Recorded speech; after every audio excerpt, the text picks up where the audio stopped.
அன்பானவர்களே, அன்பு வணக்கங்கள்.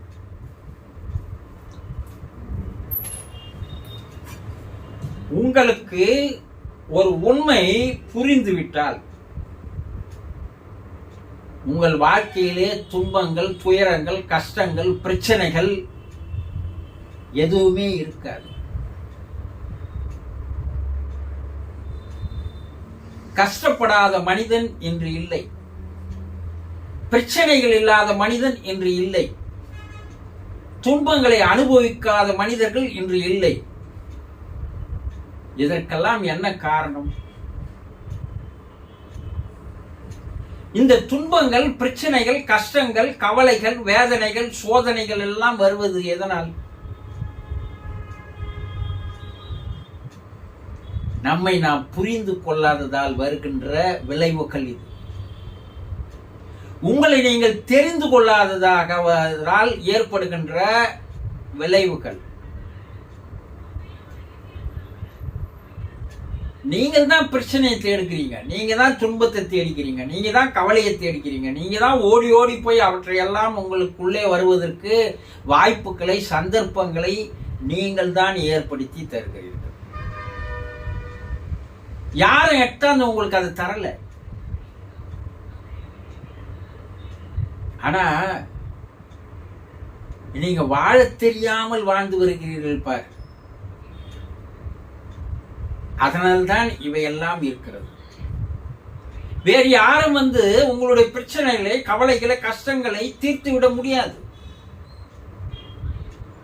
ஆனால் உங்களுக்குள்ளேயே ஒருவன் இருக்கிறான். அவன் எல்லாத்தையும் தீர்த்து விட தயாராக இருக்கிறான். அவனை இதய குகையில் வைத்து பூட்டிவிட்டு நீங்கள் ஆடுகின்ற ஆட்டத்தால் நீங்கள் தான் எல்லாத்தையும் தேடுகிறீர்கள்.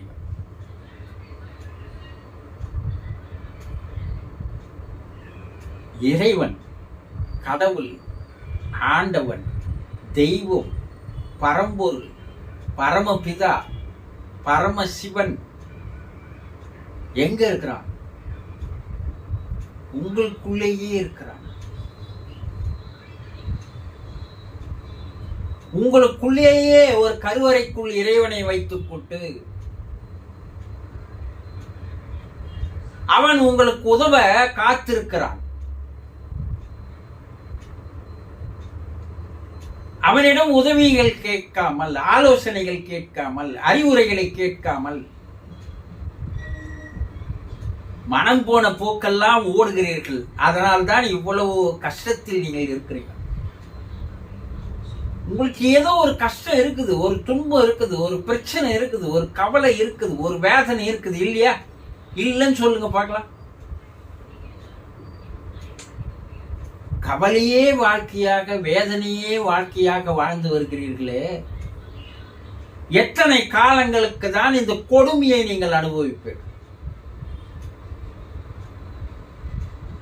ஆயுள் முழுவதும் அதை அனுபவித்து இருப்பீர்களா?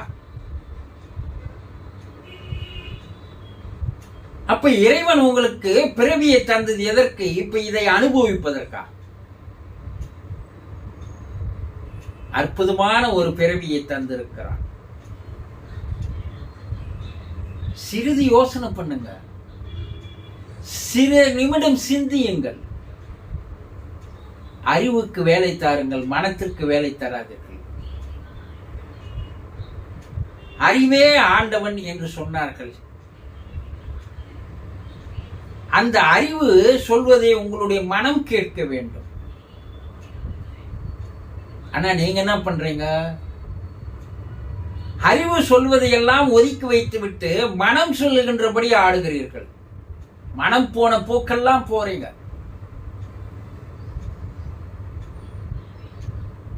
சிவம் என்பது உங்களுக்குள்ளேயே இருக்கின்ற ஒரு மாபெரும் சக்தி, மாபெரும் ஆற்றல்.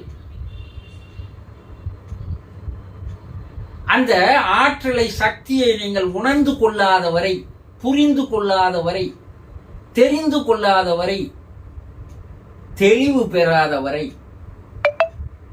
உங்கள் வாழ்க்கையிலிருந்து உங்களால் விடுபட முடியாது. நாள்தோறும் வேதனையில் தான் உங்கள் வாழ்க்கை சென்று கொண்டிருக்கும்.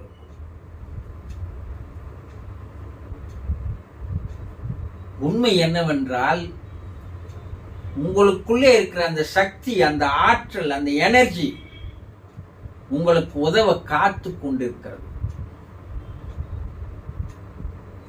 தெய்வத்தின் குரல், நான் உன்னோடு நிமிடம் விடாமல் உன்னோடு தொடர்ந்து பேசி வருகிறேன். உனக்கு அறிவுரைய ஆலோசனைகளை